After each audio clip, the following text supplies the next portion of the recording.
Welcome to Garis TV channel. So nandito na naman tayo para silipin naman natin ang estimated salary ni Pilipinis. So ito mga lods sa isang Russian na nandito na ngayon sa atin.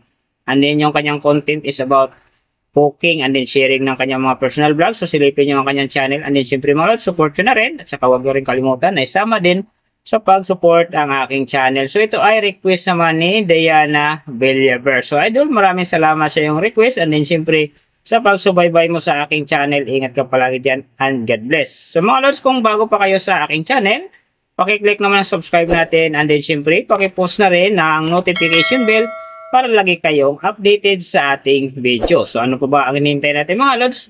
Let's go!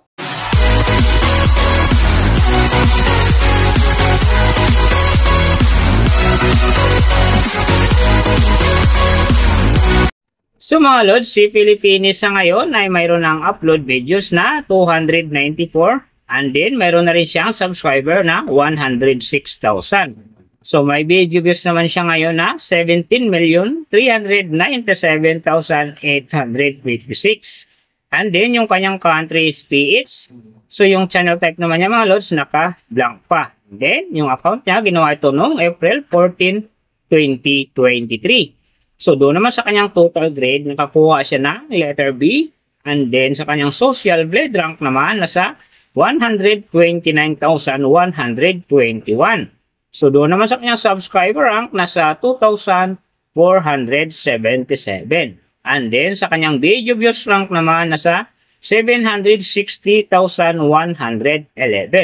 So, doon naman sa kanyang country rank, nasa 969.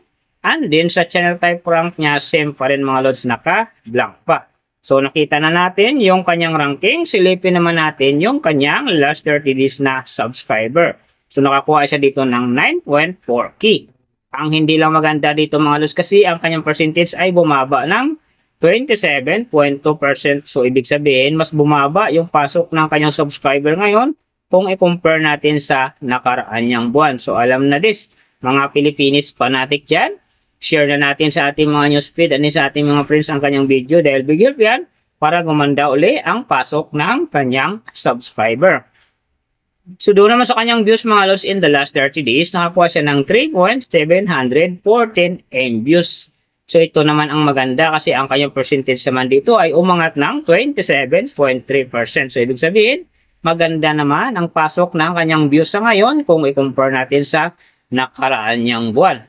So nakita na natin yung kanyang ranking, last 30 days subscriber, and then yung kanyang views. Silipin naman natin yung kanyang daily summary from subscriber, views, and then yung kanyang earning. So sa kanyang subscriber mga lods, may 4 na araw akong nakita dito na umangat ng tig 1K. Simula noong October 28, nakakuha siya ng 1K, and then nasundan naman ito ng November 1, nakakuha ulit siya ng 1K. So, pagdating naman ng November 4, nakakuha na naman siya ng 1K.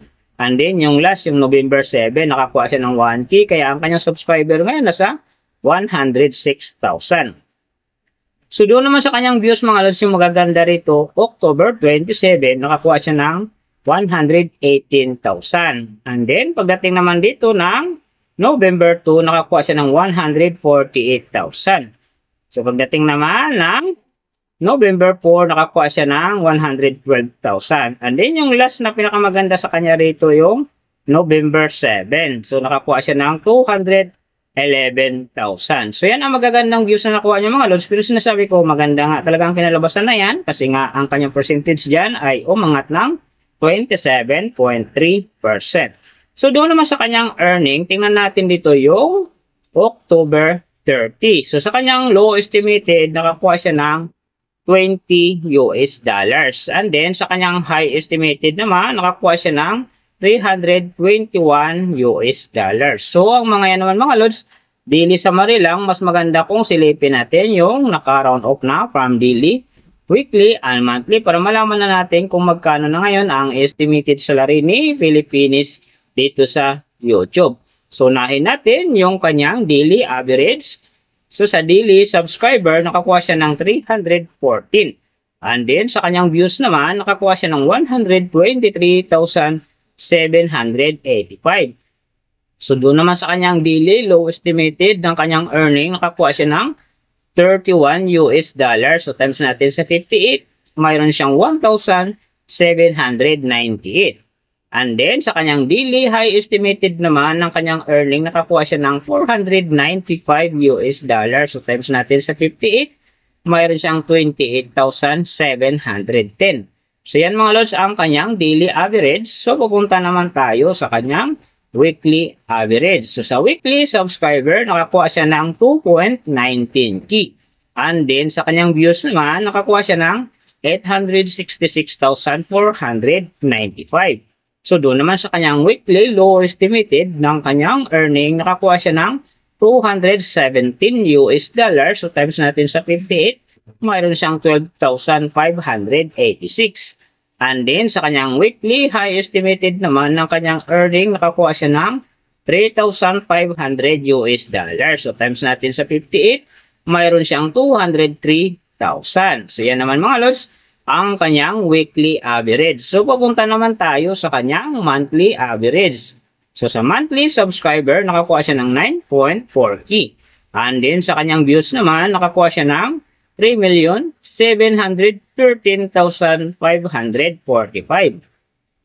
So doon naman sa kanyang monthly low estimated ng kanyang earning, nakakuha siya ng 928 US dollars. So times natin sa 58, mayroon siyang 53,824.